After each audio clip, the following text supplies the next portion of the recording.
ಇಸ್ರಾಯೇಲ್ನ ಸ್ತೋತ್ರ ಸಿಂಹಾಸನದಲ್ಲಿ ವಾಸಿಸುವಾತನು ಎಂದು ನಾವು ದೇವರನ್ನು ಆರಾಧಿಸುತ್ತೇವೆ. ನನಗೆ ಯಜ್ಞ ಬೇಡ, ಕರುಣೆಯೇ ಸಾಕು. ಯಾರು ನನಗೆ ಸ್ತುತಿಯಜ್ಞವನ್ನು ಅರ್ಪಿಸುತ್ತಾರೋ ಅವರೇ ನನ್ನನ್ನು ಗೌರವಿಸರು ಎಂದು ಸ್ತುತಿಸ್ತೋತ್ರಗಳ ಬಗ್ಗೆ ದೇವರು ಹೇಳುತ್ತಾರೆ. ಮನುಷ್ಯನು ದೇವರಿಗೆ ಅರ್ಪಿಸಬಹುದಾದ ಬಹುಮುಖ್ಯ ದೊಡ್ಡ ಯಜ್ಞ ಎಂದರೆ ಅದು ಸ್ತುತಿಯಜ್ಞ. ಸ್ತುತಿಗಳ ಮಧ್ಯೆ ವಾಸಿಸುವಾತನು ನಮ್ಮ ದೇವರು. ಹಾಗಾಗಿ ಸ್ತುತಿಗಳಿಂದ ಆಗುವ 7 ಮುಖ್ಯವಾದ ಉಪಯೋಗಗಳನ್ನು ನಾವಿಂದು ತಿಳಿದುಕೊಳ್ಳೋಣ. ಮೊದಲನೇದಾಗಿ, ನಾವು ಸ್ತುತಿ ಮಾಡುವಾಗ ನಮ್ಮ ಆತ್ಮವನ್ನು ಸ್ತುತಿಯು ಉಜ್ಜೀವಿಸಪಡಿಸುತ್ತದೆ. ರಾಜನಾದ ದಾವೀದನು ಸೌಲನಿಗೆ ತಪ್ಪಿಸಿಕೊಂಡು ಕಾಡು ಮೇಡುಗಳಲ್ಲಿ ಅಲೆಯುವಾಗಲೂ ರಾಜರು ಮತ್ತು ಇತರರಿಗೆ ಸಿಕ್ಕಿ ಹಾಕಿಕೊಂಡಾಗಲೂ ದೇವರನ್ನು ಸ್ತುತಿಸುವುದನ್ನು ಬಿಡಲಿಲ್ಲ. ಅಂತಹ ಸಂದರ್ಭದಲ್ಲಿ ಕುಗ್ಗಿ ಹೋದ ಅವನ ಮನಸ್ಸು ಉಜ್ಜೀವನಗೊಳ್ಳುತ್ತಿತ್ತು. ಹಾಗಾಗಿ ಸ್ತುತಿಯ ಮಹಿಮೆಯನ್ನು ಕಂಡುಕೊಂಡಿದ್ದ ದಾವೀದನು ದೇವರನ್ನು ಯಾವಾಗಲೂ ಸ್ತುತಿಸುತ್ತಿದ್ದನು. ನಾವು ದೇವರನ್ನು ಸ್ತುತಿಸುವಾಗ ಅಥವಾ ಸ್ತೋತ್ರ ಮಾಡುವಾಗ ದೇವರ ಪ್ರಸನ್ನತೆಯನ್ನು ಅರಿತುಕೊಳ್ಳಬಹುದು. ರಾಜನಾದ ಸಾಲೋಮನನು ದೇವಾಲಯವನ್ನು ಕಟ್ಟಿ ಅದನ್ನು ಪ್ರತಿಷ್ಠೆ ಮಾಡುವಾಗ ಜನಗಳೊಟ್ಟಿಗೆ ಸೇರಿ ದೇವರನ್ನು ಸ್ತುತಿಸಿದನು. ಆಗ ದೇವರ ಪ್ರಸನ್ನತೆಯು ಆ ಆಲಯದ ಮೇಲೆ ಬಂದು ಎರಗಿತು. ಮೂರನೇದಾಗಿ, ದೇವರನ್ನು ನಾವು ಸ್ತುತಿಸುವಾಗ ನಮ್ಮ ಜೀವಿತದಲ್ಲಿ ದೇವರು ಮಾಡಿದ ಅದ್ಭುತಗಳನ್ನು ನೆನಪಿಸಿಕೊಳ್ಳುವಾಗ ಅದು ಮುಂದೆ ನಮ್ಮ ಜೀವಿತದಲ್ಲಿ ಇನ್ನೂ ಹೆಚ್ಚು ಅದ್ಭುತಗಳನ್ನು ಮಾಡಲು ಆ ಸ್ತುತಿಯು ಸಹಾಯಕವಾಗುತ್ತದೆ. ಅನ್ನಳು ದೇವರನ್ನು ಸ್ತುತಿಸಿ ಸಮುವೇಲನನ್ನು ಅರ್ಪಿಸುವಾಗ ದೇವರು ಅವಳಿಗೆ ಮತ್ತಷ್ಟು ಆಶೀರ್ವಾದವನ್ನು ಕೂಡಿಸಿಕೊಟ್ಟನು. 4ನೇದಾಗಿ, ನಾವು ದೇವರನ್ನು ಸ್ತುತಿಸುವಾಗ ನಮ್ಮ ಸಮಸ್ಯೆಗಳಿಗೆ ಅದು ಉತ್ತರವನ್ನು ಒದಗಿಸುತ್ತದೆ.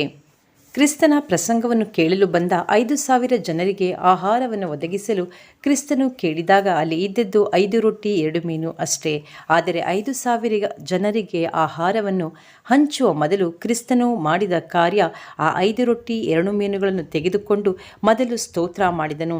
ಆ ಸ್ತೋತ್ರ ಮಾಡಿದ ಸಂದರ್ಭದಲ್ಲಿ ಅದು 5,000 ಜನರಿಗೆ ಹಂಚುವಷ್ಟು ಆಹಾರವಾಗಿ ಬದಲಾಯಿತು. ದೇವರನ್ನು ಸ್ತುತಿಸುವಾಗ ಅಲ್ಲಿ ಒಂದು ದೊಡ್ಡ ಅದ್ಭುತವಾಯಿತು.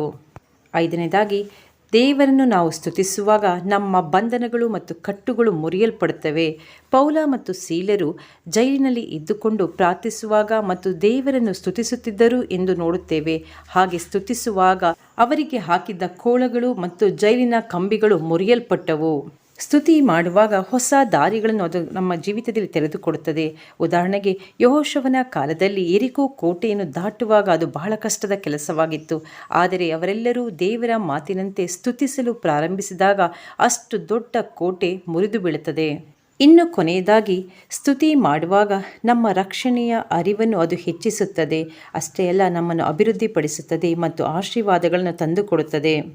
ಕ್ರಿಸ್ತನಿಂದ ಗುಣಹೊಂದಿದ ಕುಷ್ಠರೋಗಿಯು ತಾನು ಗುಣವಾದನೆಂದು ಮತ್ತು ಶುದ್ಧವಾದನೆಂದು ತಿಳಿದು ತಿರುಗಿ ಬಂದು ಕ್ರಿಸ್ತನಿಗೆ ಕೃತಜ್ಞತಾ ಸ್ತುತಿ ಹೇಳುವಾಗ ಆತನ ಮನಸ್ಸು ಸಂತೋಷದಿಂದ ತುಂಬಿತ್ತು. ಯೋಬನು ತನ್ನ ಜೀವಿತದಲ್ಲಿ ಎಲ್ಲವನ್ನೂ ಕಳೆದುಕೊಂಡಾಗಲೂ ದೇವರನ್ನು ಸ್ತುತಿಸುವುದನ್ನು ಮರೆಯಲಿಲ್ಲ.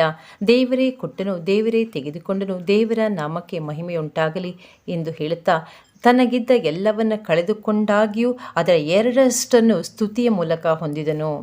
ಅದಕ್ಕೆ ಪೌಲ ತನ್ನ ಪತ್ರಿಕೆಯಲ್ಲಿ ಬರೆಯುತ್ತಾನೆ, ಯಾವಾಗಲೂ ಎಲ್ಲ ಕಾರ್ಯಗಳಿಗೋಸ್ಕರವೂ ಸ್ತೋತ್ರ ಮಾಡಿರಿ ಎಂದು.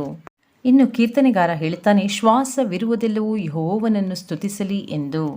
ಕ್ರಿಸ್ತನೇ ನಮಗೆ ಜೀವಂತ ಉದಾಹರಣೆ ಮತ್ತು ಮಾದರಿಯಾಗಿದ್ದಾನೆ ದೇವರನ್ನು ನಾವು ಯಾವಾಗಲೂ ಸ್ತುತಿಸಬೇಕೆಂಬುದಕ್ಕೆ.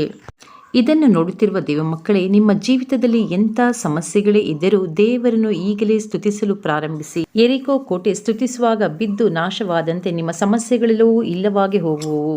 ಸ್ತುತಿಸುವಾಗ ಖಂಡಿತವಾಗಿಯೂ ನೀವು ದೇವರ ಪ್ರಸನ್ನತೆಯನ್ನು, ಪ್ರೀತಿಯನ್ನು ಅನುಭವಿಸಲು ಸಾಧ್ಯ. ಈ ವಾಕ್ಯಗಳ ಮೂಲಕ ದೇವರು ನಿಮ್ಮನ್ನು ಆಶೀರ್ವದಿಸಲಿ.